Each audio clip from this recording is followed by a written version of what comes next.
Mirëmbrëma Artan, dhe si kanë shkuar matjet dhe është gjithçka gati për spektaklin e sonte? Përshëndetje Mustafi juve dhe shikuesve që janë duke na ndjekur në këtë edicion qendror të lajmeve. Matjet gjatë ditës së djeshme, por edhe pres konferenca e fundit, e cila ishte në agjendë të njëjtën, ka shkuar sipas planifikimeve me një nivel të jashtëzakonshëm të organizimit teknik që ka sjellë Fides Sport. Siç e thashë edhe ju, tashmë jemi gati me spektaklin kryesor të mbrëmjes, me atë që për pak do të nisë me 4 meçet e fundit të mbrëmjes. Do të jetë një mundësi e mirë për shikuesit e Radio Televizionit të Kosovës që sonte në këto 4 meçe të fundit të shohim dy emra që vinë me origjinë nga Kosova.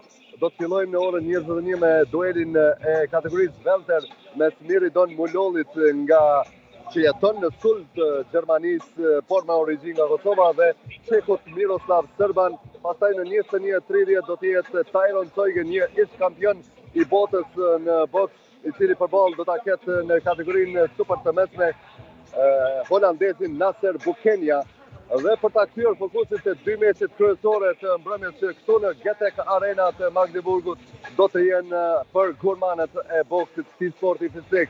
Në orën 22 pritet që të ngjitet në ring Ardian Krasici, ky çeporçini që dje ka thënë se do ta mbyllë ndeshjen sikurse edhe ndeshjet 5 ndeshje paraprake me një knockout para kohe.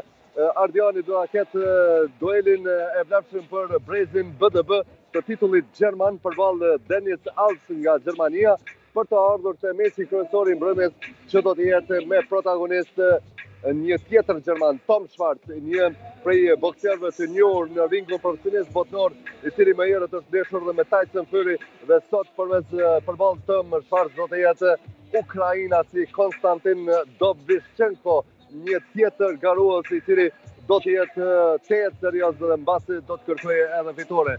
Bazuar në atë që ka deklaruar për të thënë edhe organizatori i këtij eventi, Burim Selimani, përmes Fides Sport, gjithçka është gati.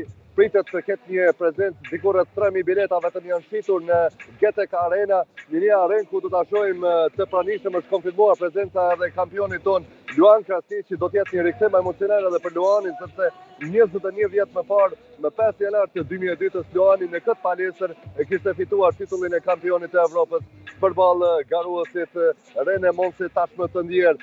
Luani sot ka shfrytzuar qendrimin e tij në Magdeburg për të bërë omazh edhe para varrit të dikur kundërshtarit të tij Rene Monse, dhe gjithsesi edhe atë kronik do ta sjellim ekskluzivisht në RTK në edicionet e sportit në ditët në vijim. Sonte nga ora 21, mos ndroni kanal, do të jemi me ethet adrenalinën në ringut profesionist drejt për drejt nga Magdeburgu në Gjermani. Mos ndroni kanal pra, dhe urojmë për fitore boksierët tanë dhe një mbrëmje të mirë boksi për shikuesit e RTK-s.